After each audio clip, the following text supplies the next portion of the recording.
Hello everyone, how are you? I hope everyone is very fine. A warm welcome to Shikha classes. आज हम read कर रहे हैं rib van विंकल story की back exercises जो हमने अभी स्टोरी पढ़ी थी लास्ट वीडियोस में।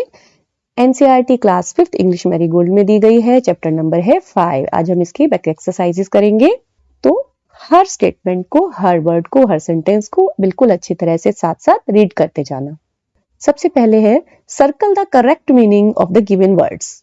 You may need to use the dictionary. Okay, तो इसमें हमें क्या करना है, ये कुछ वर्ड्स दिए हुए हैं और इसके सामने ये वाला वर्ड दिया हुआ है। इसका मीनिंग जो राइट है इन तीनों में से उस पर सर्कल करना है। और आगे बताया है कि तुम्हें डिक्शनरी का यूज भी करना पड़ सकता है, तो आपको डिक्शनरी का यूज करना आई होप आता होगा। किसी दिन हम उस पर भी वीडियो बनाएंगे कि डिक्शनरी को कैसे यूज किया जाए। सबसे पहला वर्ड है आइडल्ड अवे और इसके 3 मीनिंग यहाँ पर दिए हुए हैं, वेस्टेड, रेस्टेड, एडमायर्ड। तो आइडल्ड अवे का मीनिंग होगा वेस्टेड, यानी ऐसे ही बस पड़े रहना किसी चीज का। रेस्ट भी नहीं होता वो, एडमायर भी नहीं होता। नेक्स्ट है कांस्टेंट। कांस्टेंट के क्या मीनिंग हो सकता है, coffee, no, construct, no, study, yes, इसका मीनिंग है स्टडी यानी constant. Companion, companion dog, dog companion होता है, स्ट्रेंजर या फिर पार्टनर। तो कंपेनियन का मीनिंग क्या होता है, पार्टनर, क्योंकि डॉग भी कंपेनियन हो सकता है, कैट भी कंपेनियन हो सकता है और यही कंपेनियन बन सकते हैं। लेकिन कंपेनियन का जो मीनिंग है यानी साथ देने वाला, वो है पार्टनर। नेक्स्ट है रियलाइज, रियलाइज करना तो अंडरस्टैंड करना, सेट फ्री या फिर रियल, तो यहां पर रियलाइज करना यानी समझना, अंडरस्टैंड। नेक्स्ट है डिसेंड। डिसेंड का मीनिंग है to not send, to be decent या फिर टू मूव डाउन। डिसेंड का मतलब होता है नीचे आना, तो ये टू नॉट सेंड भी नहीं होगा, टू बी डिसेंट भी नहीं होगा, to move down is the correct answer. Next है बैरल। बैरल हमारी स्टोरी में क्या है, वुडन कंटेनर, म्यूजिकल इंस्ट्रूमेंट या फिर एक बैग। तो बैरल एक वुडन कंटेनर है, इसको हमने सर्कल किया। नेक्स्ट है कंटेंट्स। तो कंटेंट्स का meaning to be happy, the ingredients या फिर the index of a book. ये तीनों ही मीनिंग कंटेंट के होते हैं। तो इस स्टोरी में कंटेंट्स का मतलब है द इंग्रेडिएंट्स। नेक्स्ट क्वेश्चन है जो पेज नंबर 87 पर दिया है, match the words in the box with their meanings. You may take the help of a dictionary. Again आपको क्या करना है, वर्ड्स को बॉक्स में जो ये दिए हुए हैं इनके साथ, यहाँ पर जो दिए हैं इनके साथ मैच करना है इनको। तो इसके लिए भी आपको हेल्प लेनी पड़ सकती है डिक्शनरी की। अगर आपको आता है तो आप ऐसे ही भी कर सकते हैं। कौन कौन से वर्ड दिए गए हैं, near the lower part of a mountain, क्या इसका मीनिंग होता है, foothills, with grey hair, grizzled, to rub gently, stropped, to be very surprised, astonished। अब आप जब कभी बहुत सरप्राइज्ड हो तो क्या कहेंगे, I am astonished। हम ये भी कह सकते हैं I am very surprised और ये भी कह सकते हैं I am astonished। known to you, familiar, ये सुना होगा कि जो हमारे known होते हैं, ये हमें जानते हैं, तो ये हमारे known to हैं और ये हमसे familiar हैं। नेक्स्ट है say whether the following sentences are true or false। सबसे पहला है सेंटेंस, इसमें हमें क्या करना है, ट्रू फॉल्स बताना है। Rip was kind to children. तो जो रिप था वो चिल्ड्रन के लिए काइंड था, उनके लिए अच्छे से उनसे दया की भावना रखता था, यानी अच्छी तरह से बर्ताव करता था। काइंड का मतलब यहाँ पर है अच्छा बिहेव करने वाला, तो ये है ट्रू। नेक्स्ट है Rip was a hard working man. Rip hard working था, तो स्टोरी हमने पढ़ी है, क्या रिप हार्ड वर्किंग था, नो, रिप हार्ड वर्किंग नहीं था, तो ये फॉल्स है। नेक्स्ट है the short old man on the mountain was his constant companion.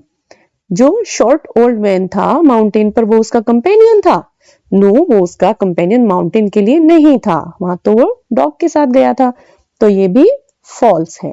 Next है Rip help the old man on the mountains because he wanted to have a drink from the barrel. Rip ने old man की help की क्योंकि वो उस barrel में से पानी चाहता था, नहीं, ऐसा तो कुछ भी नहीं हुआ था, तो ये भी फॉल्स है। Rip was away for 20 years because he was asleep on the mountains. वो 20 साल के लिए दूर था क्योंकि वो वहां पर सो रहा था। तो यस, ये ट्रू है। नेक्स्ट है the drink from the barrel made him fall asleep for 20 years. तो क्या जो ड्रिंक थी उसने उसको 20 साल के लिए सुला दिया? यस, उसने उसको 20 साल के लिए सुला दिया था। तो ये भी ट्रू है। नेक्स्ट है nobody recognized Rip when he came back because he had reached the wrong village. तो बताओ कि क्या उसको किसी ने नहीं पहचाना था जब वो वापस आया क्योंकि वो गलत गांव में पहुंचा था? नहीं, ऐसा नहीं था, वो सही गांव में पहुंचा था, लेकिन वो क्योंकि 20 साल बाद बूढ़ा जैसा हो चुका था इसलिए उसको नहीं पहचान रहे थे। तो यहाँ पर ये फॉल्स है। अब यहाँ पर आप देखो जो हमारे सामने आंसर दिए हुए हैं उसमें ये वाला और ये दोनों गलत है। इसका आंसर ये है और इसका आंसर ये है। नेक्स्ट है complete the following sentences. Rip's village was situated. तो ये हमने यहां हम इनको रीड करेंगे। Rip's village was situated at the foothills of the Catskill. Next है the children of the village loved him because he played with them. ये हमने स्टोरी में से ही लिए हुए हैं, बस उन सेंटेंसेस को कंप्लीट किया हुआ है। यहां पर है dash was his constant companion. तो कौन था उसका constant companion? The dog named Wolf. Dog जिसका नाम Wolf था वो उसका constant companion था। The villagers stared at him because जो villagers थे वो उसको stare कर रहे थे। क्यों? No one knew him. कोई उसको नहीं जानता था। The old woman who recognized Rip was जो old woman थी जिसने रिप को रिकॉग्नाइज किया, पहचाना, वो कौन थी? His old neighbor, उसकी पुरानी पड़ोसी। नेक्स्ट क्वेश्चन है sometime we join two words to make a describing word. For example, Rip was a good-natured man. Everybody liked him. Here are some more describing words. Use them to complete the given paragraph. ये हमें कुछ describing words दिए हुए हैं जिन पर मैं टिक कर रही हूं। इनको हमें अगले पैराग्राफ में फिल करना है। तो यहां हमने उन वर्ड्स को इस पैराग्राफ में फिल किया है। इसको रीड करते हैं। Mister Das has a part time job in a clothes shop.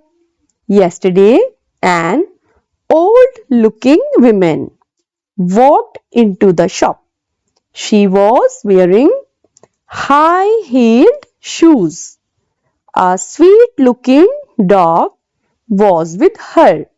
I want a long sleeved shirt for my dog, please, she said. For your dog? Asked Mrs. Das, open mouthed in surprise. Yes, replied the woman. I want him to be well dressed for my next party. तो यहाँ पर हमने ये इस तरह से जो describing words थे उनको फिल कर दिया है। एक बार हम उनको यहाँ पर सर्कल कर देते हैं जिससे हम उनको फिर से अच्छे से रीड कर सकें। सबसे पहले है पार्ट टाइम, उसके बाद है ओल्ड लुकिंग, नेक्स्ट है high heeled, then sweet looking, उसके बाद long sleeved, then open mouthed और वेल ड्रेस्ड। नेक्स्ट है silent letters what is common in the following groups of words. Silent letters कौन से इसमें हैं जो कॉमन है सब में? जैसे यहां पर देखते हैं हम नी, नाइफ, नॉट, नो, इसमें के की साउंड नहीं आ रही है तो यहां पर के साइलेंट है। साइलेंट लेटर का एक वीडियो हमारे चैनल पर भी है, इसको भी आप सर्च करके देख सकते हैं। नेबर, डॉटर, फाइट, स्ट्रेट, इनमें अगर हम ध्यान से देखें तो जी की साउंड नहीं आ रही है, जी एक साइलेंट लेटर है। नेक्स्ट है ऑनेस्ट, ऑनर, आर, हेयर, इसको बोलेंगे एयर, तो इसमें कौन साइलेंट है? इसमें एच साइलेंट है। Try and make more silent letter words. अब और हमें बनाने के लिए यहाँ पर दिया हुआ है जैसे नेट के बाद टंग, चौक, विसल, इस तरह के, तो ये है वो वर्ड। साइन, फॉरेन, इनमें जी साइलेंट है। नेक्स्ट है टंग, तो यहां पर आ गया है लेंग। एंटीक, इसमें यू साइलेंट है। वॉक, टॉक, यहां पर एल साइलेंट है, इसी तरह से जैसे हमने चौक को देखकर बनाया है। whistle, chisel, hustle, इन तीनों में T साइलेंट है। नेक्स्ट है read the two paragraphs given below. My mother is always awake before anyone else in the family. I usually wake up after 6 o'clock. I loll around lazily for a few minutes. Then I get up and get dressed for school. At bedtime, I read a storybook. When I feel tired, I lie down and go to sleep very quickly. I fall asleep in no time at all. तो यहाँ पर एक बच्चे ने अपना routine बताया हुआ है। अब हमें क्या करना है? Now find the opposites of the following words from the paragraphs and complete the table. अब इसमें से हमें आगे वर्ड्स दिए हुए हैं, उनके अपोजिट वर्ड से इसको फिल करना है। ये है वो वर्ड, जैसे अवेक का asleep है, इसी तरह से wake up, get up, lazily के हमें नोट करने हैं और उनको यहाँ इन सेंटेंसेस में फिल करना है। तो सबसे पहले हम देखते हैं कि कौन से अवेक का क्या होगा। asleep हमें दिया हुआ है। wake up, go to sleep, जाग जाओ का अपोजिट क्या होगा? सो जाओ। Get up, lie down, lazily, quickly. अब यहां हमने सेंटेंसेस बनाए हैं। Wake up and get up quickly, you will be late for school, यानी जागो और उठ जाओ जल्दी से, तुम स्कूल के लिए लेट हो जाओगे। The baby is asleep, don't make a sound और शी विल वेक अप, कि बेबी सो रहा है तो आवाज नहीं करो, वो जाग जाएगी। Are you still awake?